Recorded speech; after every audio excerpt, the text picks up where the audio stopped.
ভিতরে ঢুকছি, ঠিক আছে? ঢোকার পরে মেশিন মডেল সেটিং ক্লিক করার পরে দেওয়ার পর মেশিনের মডেল, বিভিন্ন মেশিনের মডেল আছে, বাস মেশিনের দেখবেন যা আছে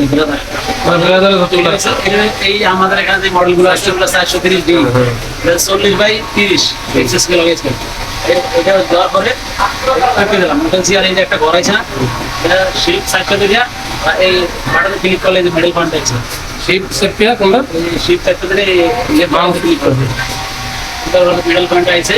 এই জায়গায় রানিং লেখা আছে না, রানিং থাকলে স্টিচ আসবে না, বর্ডার থাকতে হবে, বর্ডার আছে। এটা হচ্ছে স্টিচ নাম্বার, এটাও লাগে না, বাটের একটা করবেন।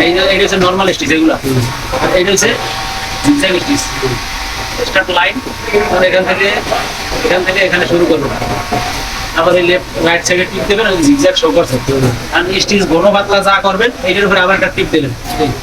এটার উপরে ক্লিক করার পরে এই যে প্রপার্টি লেখা আছে না, এই যে ঢোকার পরে এই বর্ডারে আনবেন, স্টিচ নাম্বার দেবেন, উইথ কত দেবেন, ঠিক আছে? এটা হচ্ছে উইথ, এটা হচ্ছে স্টিচ নাম্বার, তারপর 3 স্টেপ দেবেন না 2 স্টেপ দেবেন? যে স্টেপ দেবেন এই যে 3 দেবেন, 3 দেবেন, 3 স্টেপ। আর এটা হচ্ছে এসপিআই নাম্বার, ধরুন 0.68 এরকম দিলে আর কি এসপিআই আছে।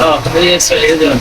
তাহলে 3 স্টেপ 2 স্টেপ দেওয়ার পরে বাটটা কি বাটটেক করবেন, বি বাটটেক না এন বাটটেক দেওয়ার পরে অ্যাপ্লাই দেবেন, এরকম হয়ে গেছে। সিস্টেম করতে পারবেন বেশি কম, তুমি আরো মোটা করে এটা উইথ কমাই লিখছে, অনেক কম ছাড়া উইথ অনেক কমে গেছে আর কি। উইথ হয়ে গেছে, এটা 8 দিলে মোটা হবে। এখানে আবার উইথ ধরেন 10 মিলে দিছি, এর মিলে আবার অ্যাপ্লাই দিছি, মোটা হয়ে গেছে, ঠিক আছে? এই সিস্টেমে যাওয়ার পরে সেট করে সিস্টেম হয়েছে, এরকম চেক করে থাক। এই যে ইনপুট ফর্ম মেশিন, এটা এক্সপোর্ট ফর্ম মেশিন, ইনপুট করতে হবে, ঠিক আছে?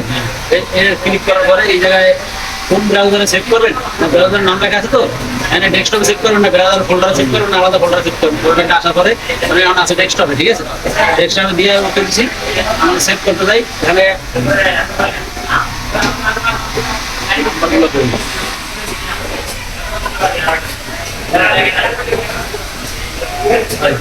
এক্সপোর্ট করতে ইনপুট না এক্সপোর্ট দেওয়ার পরে এই ব্রাউজার ফোল্ডার দেওয়া আছে না, দেওয়ার পরে যে নাম্বার আছে 200 থেকে শুরু, যেকোনো একটা নাম্বারে দিতে হবে। 200 থেকে শুরু বিভিন্ন নাম্বার আছে, এই নাম্বারে সেভ করেন, ঠিক আছে? নিজে আলাদা কোনো নাম্বার দেওয়া যাবে না, নাম্বার দিয়ে না, নাম্বার দিছি না, দেওয়ার পরে এই এক্সপোর্ট সাব দিয়ে সেভ।